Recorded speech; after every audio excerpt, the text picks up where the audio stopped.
Empezar entonces, con la clase.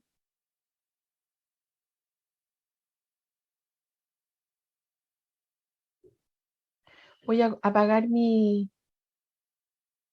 cámara para tener mejor conexión, ¿ya? Bien, partimos entonces con las hormonas hipofisiarias.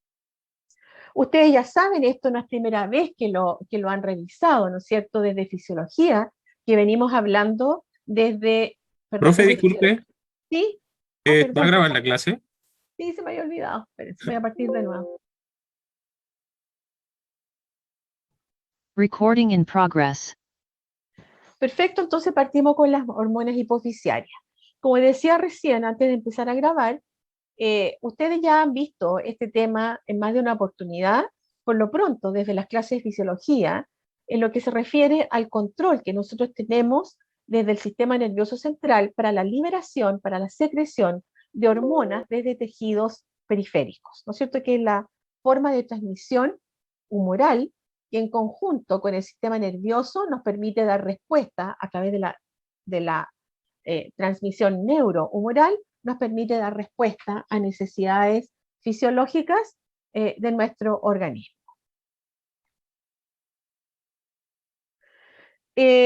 Dicho esto, entonces, obviamente que el sistema endocrino y el sistema nervioso están íntimamente relacionados. Y hoy día, ¿no es cierto?, en la unidad de hormonas, y ya partimos con las hormonas tiroideas, nos enfocaremos en la síntesis y liberación de hormonas específicas y de sus acciones. Hoy día, hipófisis anterior e hipófisis posterior, y también hormonas sexuales. Entonces, en esta clase en particular, vamos a dar una breve explicación del papel central que las hormonas hipotalámicas e hipofisiarias tienen en la regulación de las funciones de nuestras glándulas secretoras hormonales en nuestro organismo. Por eso entonces vamos a ver estos dos tipos de hormonas, hipotalámicas e hipofisiarias, generalidades, y nos vamos a centrar en los usos terapéuticos y principalmente en los usos terapéuticos más que los efectos adversos, puesto que los usos terapéuticos son bastante específicos para condiciones que requieren el uso de las hormonas hipofisiarias. Dicho sea de paso, las hormonas hipofisiarias no pueden ser liberadas si previamente no ha existido, ¿no es cierto?, la liberación desde el hipotálamo de las hormonas liberadoras de las hormonas hipofisiarias. La hipófisis, entonces, como ustedes bien saben, se divide en dos lóbulos, el lóbulo anterior, también conocido como adenohipófisis, y el lóbulo posterior, también conocido como neurohipófisis. El lóbulo anterior o la adenohipófisis secreta las hormonas llamadas tróficas, que actúan estimulando el desarrollo y la función de otros órganos.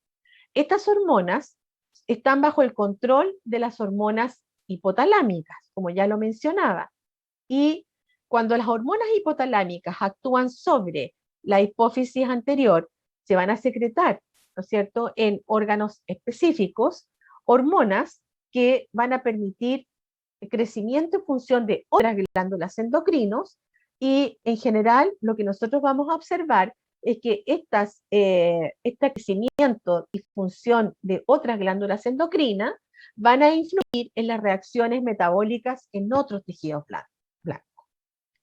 A diferencia de lo que ocurre con las hormonas liberadas de la neurohipófisis, que son básicamente la oxitocina y la vasopresina, y la hormona, y vasopresina, la vasopresina en términos de fármaco, pero está vinculada a la acción de la hormona antidiurética.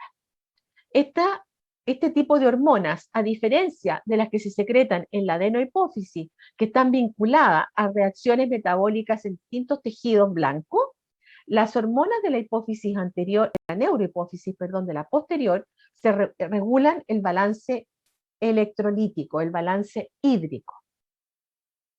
¿Cuál es la importancia clínica de estas hormonas? Que la pérdida de la función, ya sea de la neurohipófisis o de la adenohipófisis, en el caso de la adenohipófisis va a llevar a atrofia de distintos tejidos blancos y órganos, como por ejemplo, atrofia de la tiroides, que ya vimos en la clase pasada, atrofia de la corteza suprarrenal y atrofia gonadal. En cambio, la pérdida de la función de la neurohipófisis nos va a llevar a patologías como la diabetes insípida central por falta de ADH, que se traduce en términos de signos y síntomas por una micción excesiva y mucha sed. En resumen, entonces, en esta diapositiva, lo que ustedes tienen son las hormonas, el hipotálamo liberando sus hormonas hipotalámicas que van a actuar sobre la hipófisis tanto anterior como posterior, generando, por lo tanto, la acción de, a nivel periférico, de las hormonas que, liberadas desde el lóbulo anterior o del lóbulo posterior, van a ir a actuar sobre órganos blancos. Aquí tenemos el control y lo importante es que yo se los dejo aquí para profundizar lo que ustedes seguramente, como mencioné al inicio de la clase, ya lo han visto en más de una oportunidad. He tratado de no ser repetitiva en los conceptos. Algunas generalidades. Aquí, esta diapositiva que parece tan repleta de información, preferí ponerla toda, porque más bien, más que para mi clase, me interesa que ustedes la tengan claro. Primero que nada, ¿qué son estas hormonas desde el punto de vista químico? Son péptidos, o bien son proteínas de bajo peso molecular, que van a actuar sobre receptores que se encuentran ubicados en distintos tejidos. Ya lo decía, hay diferencias entre las hormonas liberadas desde la hipófisis anterior y la hipófisis posterior, y lo importante es que estas hormonas están reguladas por neuropéptidos o llamados también factores de liberación de hormonas hipofisiarias y que provienen desde el hipotálamo y que llegan a la hipófisis a través de un sistema porta hipofisiario. Lo otro importante de esta diapositiva es que cada hormona, y lo que estoy señalando aquí, cada hormona reguladora que es liberada desde el hipotálamo controla la liberación de una hormona específica de la hipófisis anterior, que son las que están regulando algunas reacciones importantes desde el punto de vista metabólico. Y lo otro importante de mencionar es que estas hormonas hipofisiarias, porque las que se utilizan no son, desde el punto de vista farmacológico, no son las hormonas hipotalámicas, sino que son las hipofisiarias. Algunas de ellas, las que tienen algunas aplicaciones terapéuticas, sin embargo, muy limitadas. Y como ya lo anticipaba, como son limitadas, en general se utilizan en aquellas circunstancias en donde existe en un paciente deficiencias hormonales, de modo tal que, dado que estas hormonas hipofisiarias son las que son liberadas a la circulación general para que ellas vayan a actuar sobre blancos específicos que van a secretar otras hormonas periféricamente, son estas hormonas hipofisiarias las que en algunas oportunidades, insisto, muy limitadas, van a ser utilizadas en deficiencias hormonales.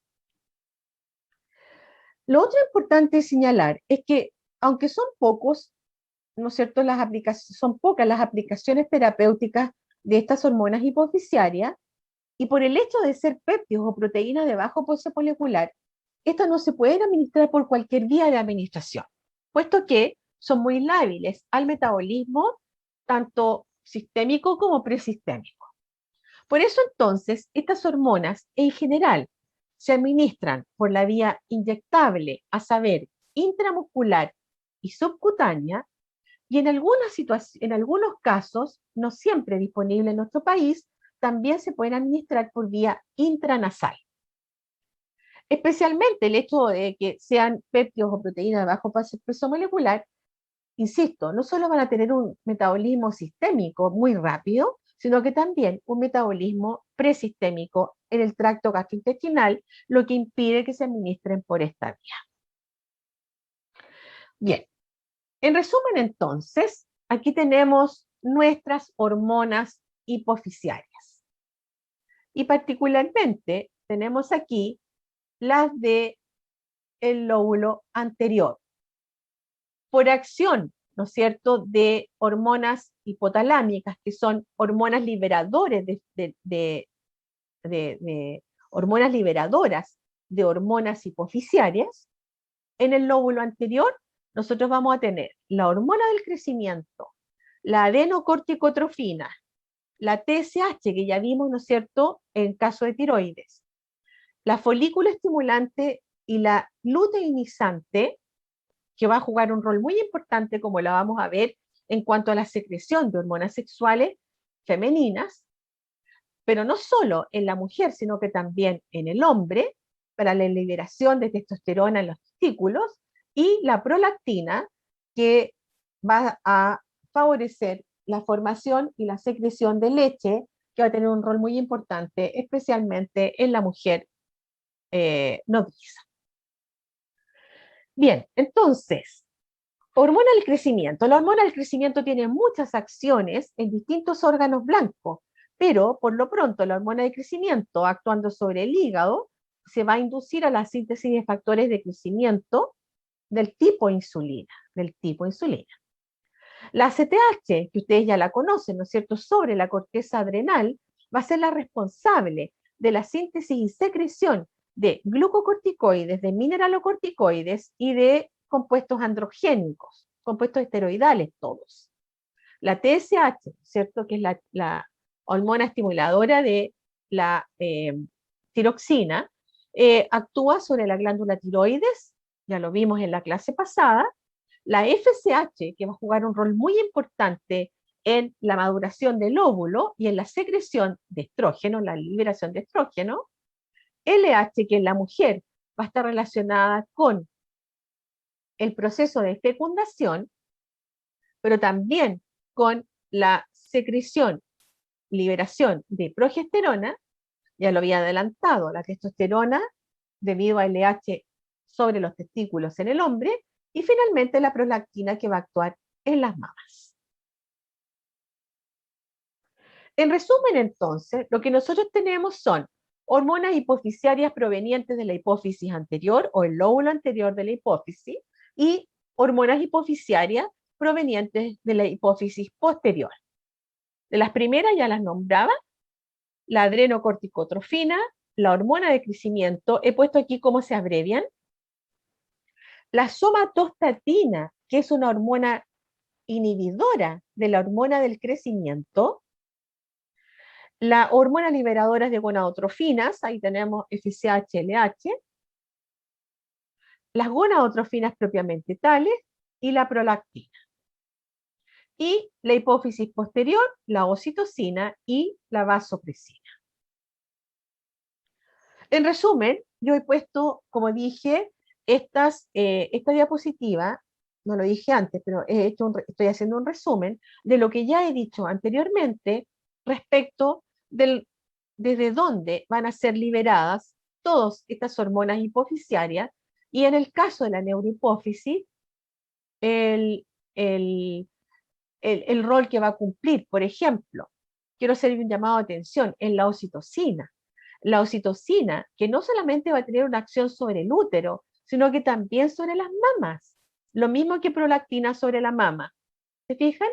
En el caso del útero, la ocitocina va a ser responsable de la contracción del músculo liso al momento del trabajo de parto.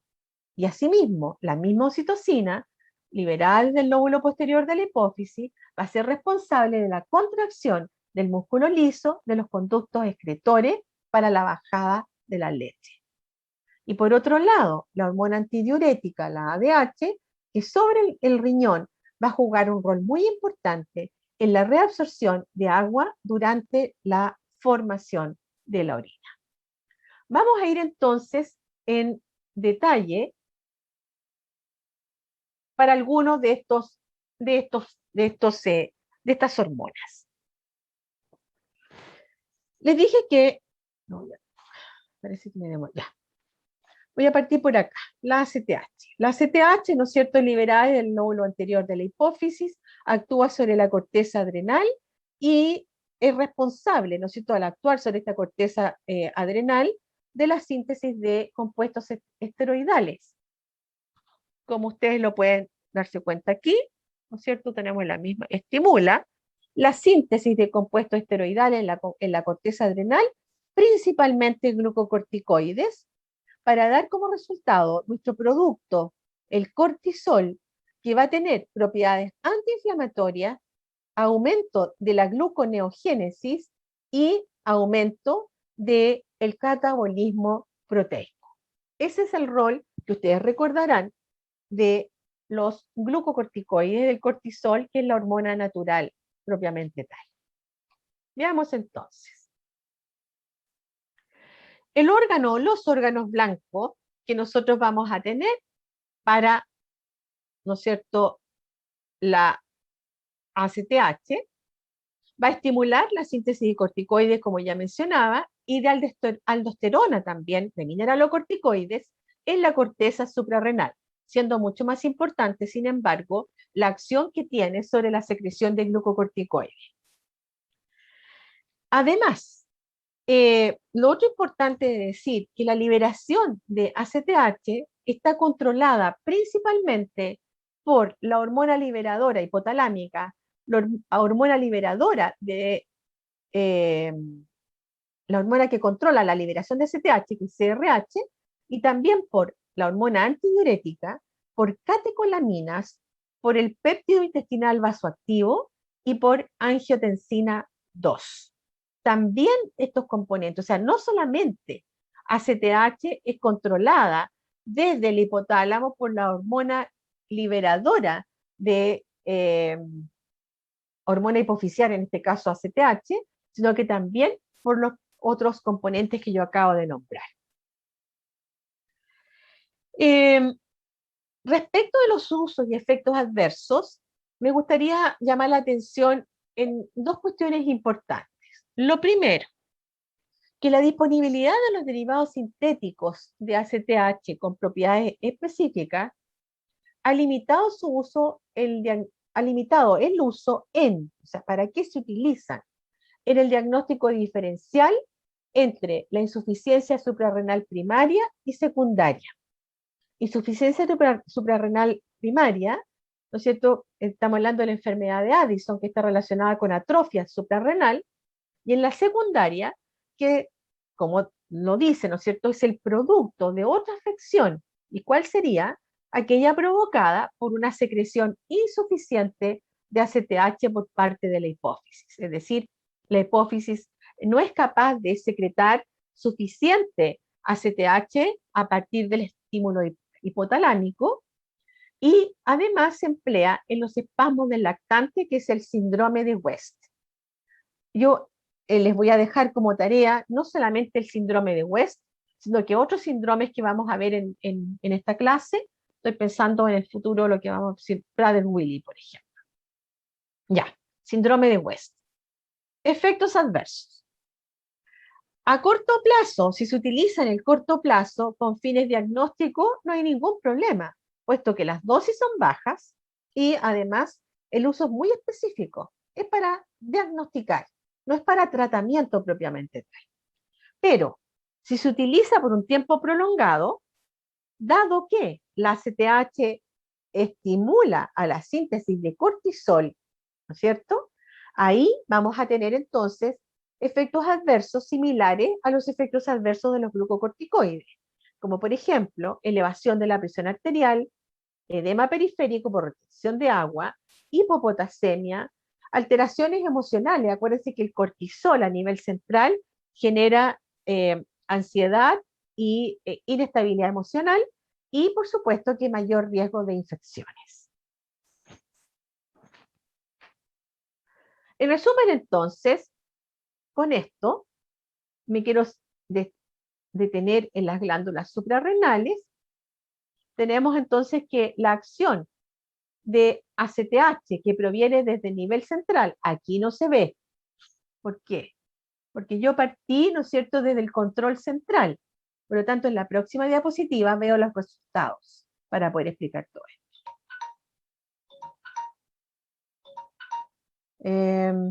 Ya. Entonces, las acciones, ¿no es cierto?, de glucocorticoides, de aldosterona y de andrógeno, puesto que habíamos dicho, les voy a devolver, que también, bueno, lo tenía en diapositivas anteriores, controla no solamente la síntesis de corticoides, sino que también de mineralocorticoides y de andrógenos.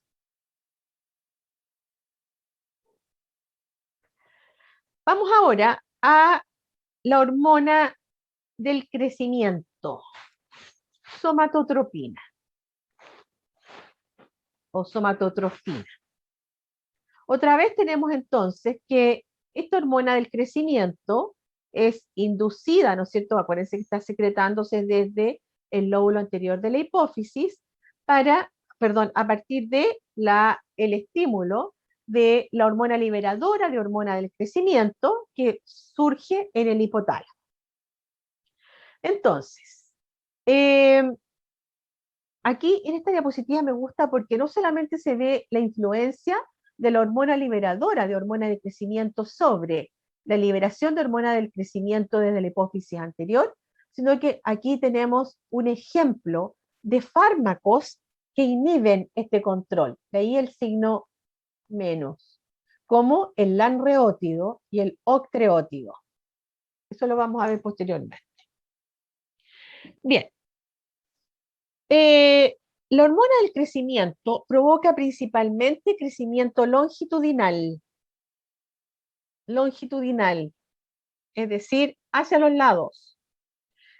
Por lo tanto, cuando uno utiliza hormona del crecimiento, tiene que ser especialmente cuidadoso en el diagnóstico. El médico tiene que hacer un diagnóstico exhaustivo, puesto que en muchos casos, cuando se quería utilizar, o al menos no sé si en muchos casos, en algunos casos, cuando se ha querido utilizar hormona del crecimiento en vistas a aumentar la talla de una persona, eventualmente puede ocurrir un error y en lugar de crecer hacia arriba, literalmente crece longitudinalmente hacia los lados.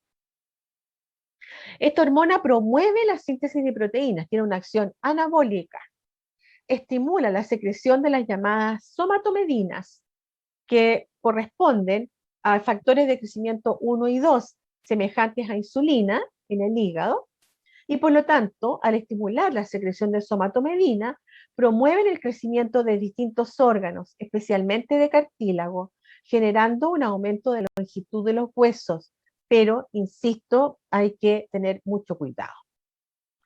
En acromegalia, es decir, en exceso de hormona del crecimiento, que suele ser secundario este exceso a tumores secretores de la hormona de crecimiento, una de las somatomedinas, que es el factor de crecimiento semejante a insulina del tipo 1, está constantemente elevado.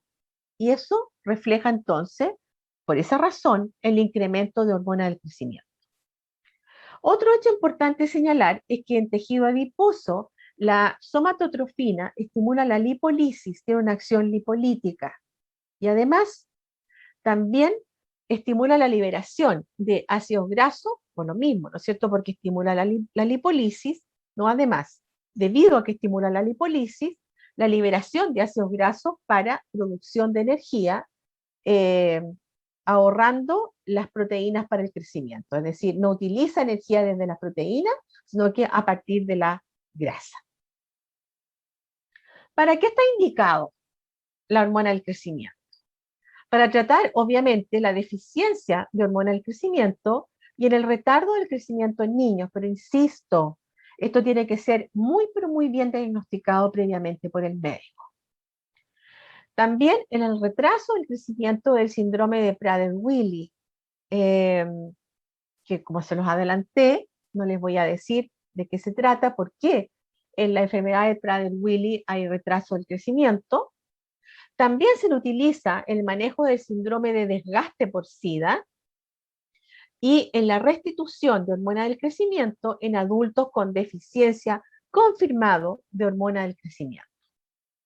Se dice que justamente por esta razón, cuando está indicada, ¿no es cierto?, como terapia de restitución en deficiencia confirmada por de carencia en el adulto, incrementa la masa corporal, la magra, incrementa la densidad ósea y el grosor cutáneo y disminuye, acuérdense el efecto lipolítico que tiene, disminuye el tejido adiposo.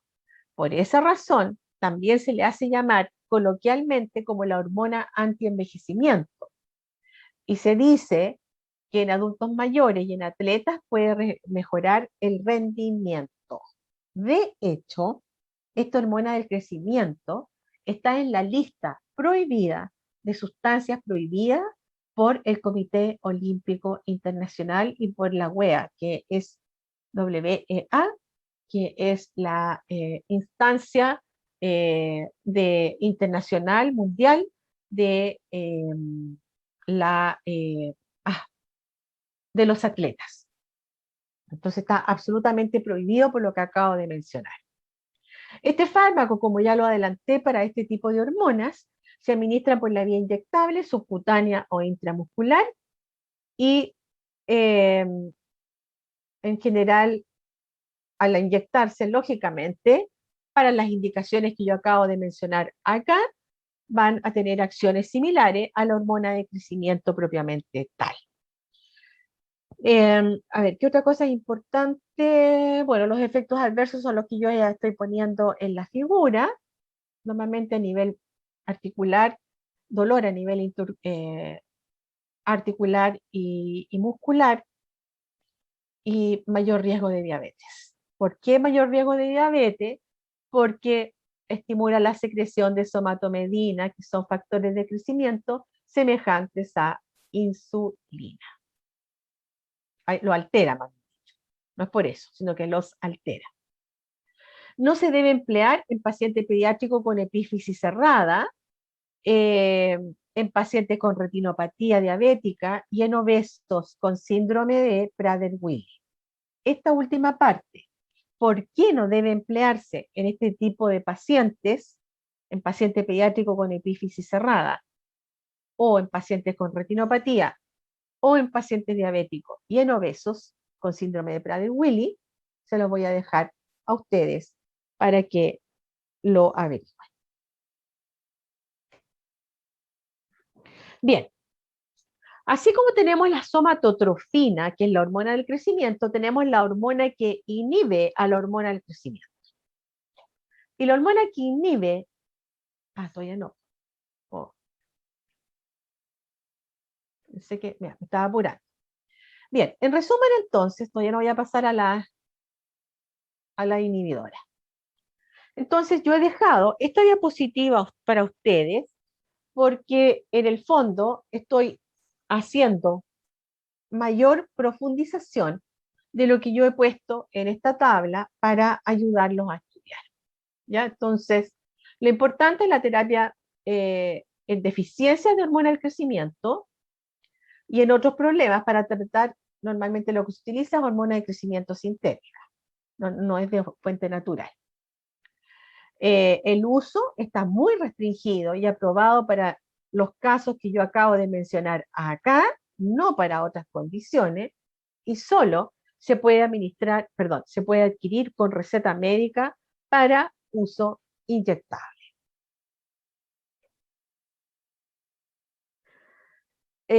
La que nosotros utilizamos como fármaco es la forma recombinante de la somatotrofina humana, de la hormona de crecimiento humana.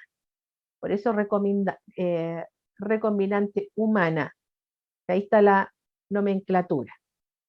Esta forma recombinante de humana de la hormona del crecimiento, que se administra por vía subcutánea, a diferencia de lo que ocurriría respecto a administrar la hormona natural, que tiene una vía media de 20 a 25 minutos, es decir, nada, este fármaco se puede administrar por vía subcutánea 6 a 7 veces por semana, una vez al día, digamos, una vez al día, lo que es mucho más que estar administrándola, imagínense, si la vía media es de 25 minutos, como máximo. De este fármaco se alcanzan concentraciones máximas al cabo de 2 a 4 horas y Sin embargo, al utilizar la forma recombinante, las cantidades activas en sangre pueden permanecer en promedio por unas 36 horas. Insisto que este tratamiento tiene que estar muy, pero muy controlado por médicos. Está indicado en niños y en adultos, como ustedes ya se habrán dado cuenta en la tabla que les mostré, y normalmente en los niños que tienen retraso del crecimiento después del diagnóstico, en niños con síndrome de Prader-Willi, pero también con síndrome de Turner, y en adultos donde puede haber deficiencia hormonal, lo mismo para los niños, cuando hay pérdida de masa muscular debido a VIH-Sida, y en el síndrome del intestino corto, que suele presentarse en la enfermedad de Crohn, en donde debido a este síndrome inflamatorio que constituye la enfermedad de Crohn, hay que escindir trozos específicos del intestino, lo que va acortando el intestino delgado y por lo tanto va haciendo más pequeña la superficie de absorción que tiene el intestino delgado. Entonces, síndrome del intestino corto. En general, este fármaco, ¿por qué eso es tan insistente? De que tiene que ser muy bien controlado por el médico, porque los resultados que da la hormona del crecimiento son bastante disímiles. Y hay algunos casos que, por ejemplo, en adultos sanos hay resultados absolutamente contradictorios, mientras algunas personas realmente provocan desarrollo de la musculatura y les hace perder grasa corporal por esta acción lipolítica que tienen, otros estudios no reflejan ningún tipo de beneficio. Por lo tanto, es muy importante que no solo el diagnóstico, sino que se evalúe el tratamiento y el seguimiento del tratamiento para sacar los propios resultados de acuerdo a la evidencia. Vamos ahora sí, a la somatostatina, que es la hormona inhibidora de la hormona del crecimiento. Esta somatostatina se une a receptores que suprimen la liberación de GH a nivel de la hipófisis anterior, pero también que suprimen la liberación de hormona estimulante de la tiroide, TSH, de insulina, de glucagón y de gastrina. Es decir, somatostatina como inhibidora de hormona del crecimiento es mucho más que inhibidora de la hormona de la liberación de hormona del crecimiento, sino que todas las hormonas que yo acabo de mostrar. Esta hormona se encuentra en neuronas a nivel central, en el intestino, en neuronas también periféricas, en el estómago y en el páncreas. Son todos periféricos, muy bien. Normalmente lo que se utilizan son análogos sintéticos de la somatostatina por la misma razón que yo mencionaba la hormona del crecimiento recombinante humana para mejorar la vida media. En este caso, se utilizan análogos de somatostatina. Y estos son el octreótido y el lanreótido. Tienen una vida media más prolongada, obviamente, que la somatostatina, y se les encuentra disponible en la forma de formulaciones de depósito para administración cada 4 semanas, es decir, una vez al mes. ¿Para qué está indicada la somatostatina? Para inhibir la hormona del crecimiento, por lo tanto, para el tratamiento de la acromegalia, pero por el hecho también de tener receptores, ¿no es cierto?, encontrarse a nivel periférico en esta zona, intestino, estómago y páncreas, está indicada en la diarrea, pero obviamente no en cualquier diarrea, ¿no es cierto? Tiene que establecer el médico en qué circunstancia se va a administrar este fármaco, que además por vía inyectable, infusión intravenosa, y en el rubor asociado a tumores cancerígenos. Como ya lo anticipaba, el octreótido se administra por la vía intravenosa y se utiliza específicamente en el tratamiento de varices esofágicas sangrantes. Y por otro lado, el pegvisomant, que es un derivado PEG. Siempre que vean la palabra PEG en el nombre del fármaco, estamos hablando que es un derivado polietilenglicol de una hormona de crecimiento mutante. Esta está registrada en Chile. Bueno, pegvisomant es un antagonista de hormona del crecimiento indicado en acromegalia refractaria a otros tratamientos. Es decir, este en particular se va a utilizar como última línea en aquellos casos de tratamiento de acromegalia que ha sido resistente, refractaria a los tratamientos de primera línea. ¿Quién va a determinar cuándo utilizar uno o cuándo utilizar otro fármaco? El médico. Estos son fármacos muy, pero muy específicos. En resumen, entonces, podemos decir que tenemos como antagonistas de la hormona del crecimiento los análogos de somatostatina, octreótido, y los antagonistas del receptor de hormona del crecimiento, es decir, somatotrofina, el pegvisomant. Son dos aproximaciones distintas para antagonizar la acción de hormona del crecimiento. Déjenme ver cómo vamos con la hora. Ya voy a darles un ratito. Entonces, ¿para qué surgieron estos derivados? Principalmente para tratar la acromegalia. Bien, voy a detener la grabación para darles un recreo. Recording stopped.